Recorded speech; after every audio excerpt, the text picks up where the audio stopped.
چلیں گے مان روڈ کے جلسگاہ میں، جہاں سابق صدر آصف علی زرداری اور پاکستان پیپلز پارٹی کے شریک چیئرمین موجود ہیں اور اب سے کچھ ہی لمحات کے بعد خطاب بھی کریں گے۔ آپ کو بتائیں کہ یہ پہلی بار ہے کہ جب لاہور میں کسی عوامی اجتماع سے سابق صدر آصف علی زرداری خطاب کریں گے۔ اپنے دور صدارت میں بھی انہوں نے خطاب نہیں کیا عوامی جلسے سے لاہور کے اندر، جبکہ آپ کو یہی بتائیں کہ لاہور وہ شہر ہے جہاں پاکستان پیپلز پارٹی کی بنیاد بھی پڑی۔ بھٹو نے بھی یہیں سے کمپین شروع کی۔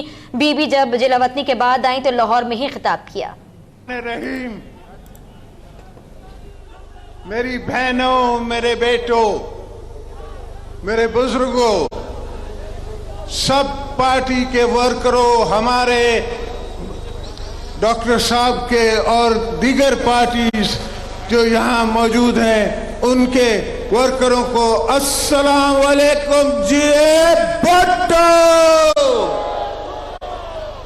میرے دوستو، آج سے 6-7 مہینے پہلے میں نے ایک ٹی وی پروگرام میں کہا تھا کہ یہ گریٹر پنجاب بنانے کی بات کر رہا ہے، اس کی سوچ یہ ہے، اور آج آپ نے دیکھا کہ اس کے منہ سے اگل آیا کہ مجھے مجیب الرحمان بنایا جا رہا ہے۔ شیخ مجیب الرحمان جس نے پاکستان کو توڑا، جس کو آج تک ہماری نسلیں معاف نہیں کر سکتی، یہ کہتا ہے کہ میں شیخ مجیب الرحمان بننا چاہتا ہوں۔ کیا یہ کوئی عزت کا مقام ہے کہ اپنی دھرتی سے یہ بے وفائی کرے، اپنا ملک توڑے اور پھر کہے کہ میں شیخ مجیب الرحمان بننا چاہتا ہوں اور مجھے بنایا جا رہا ہے؟ آپ کے ساتھ ابھی ہوا کیا ہے؟ ہوا تو پیپلز پارٹی ورکروں کے ساتھ ہے، ہوا تو ڈاکٹر قادری صاحب کے ورکروں کے ساتھ ہے، ہوا تو ان کے ساتھ ہے، مگر ہم نے کبھی یہ نہیں کہا کہ ہم پاکستان توڑنا چاہتے ہیں۔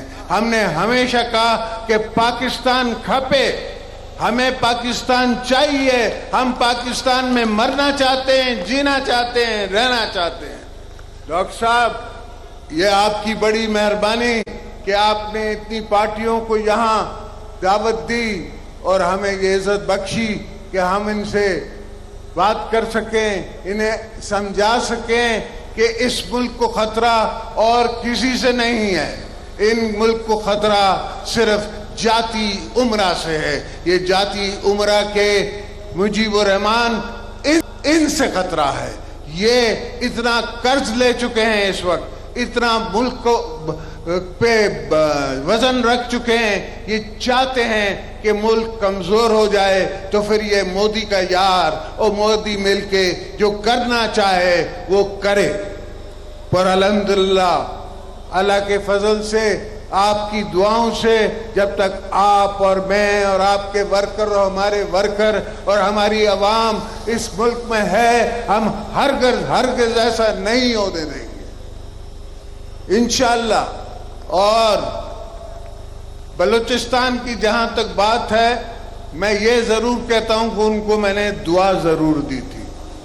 دعا اور دوا دینا ہم سیاست کے سائنٹسٹ کا، سیاسی لوگوں کا کام ہے، اور سیاست کرنا ہمارا حق ہے۔ ہم سیاست کریں گے، مگر ملک کے خلاف سیاست نہیں ہے۔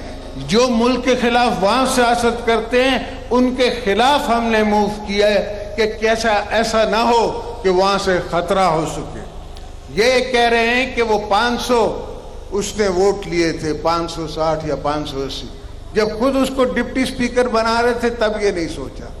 وہ آوران کا ایم پی ہے۔ آوران وہ خطہ ہے جہاں سب سے زیادہ انسرجنسی ہے، جہاں سب سے زیادہ ملک کو ایک مشکل آئی ہوئی ہے، مگر ہم انشاءاللہ اس کے ساتھ مل کے، بلوچستان کے ساتھ مل کے، آپ کے ساتھ مل کے، آپ سمجھو کہ ہم کیوں میاں صاحب کے چھوٹے میاں صاحب پچھلے سالوں میں جب ہم حکومت میں ہوتے تھے تو بڑے پھول ہمارے لیے جھڑتے تھے اپنی زبان سے، مگر ہم نے ان کو جواب نہیں دیا۔ اس لیے نہیں جواب دیا کہ ہم جمہوریت کا سفر پورا کرنا چاہتے ہیں، مگر اب مجھے یہ لگتا ہے کہ یہ ہمیں مجبور کر رہے ہیں کہ ہم جمہوریت کا سفر نہ پورا کریں، इनको निकालने के लिए हम हर उस डेज पे पहुंच जाएं जिससे ये जा सकते हैं।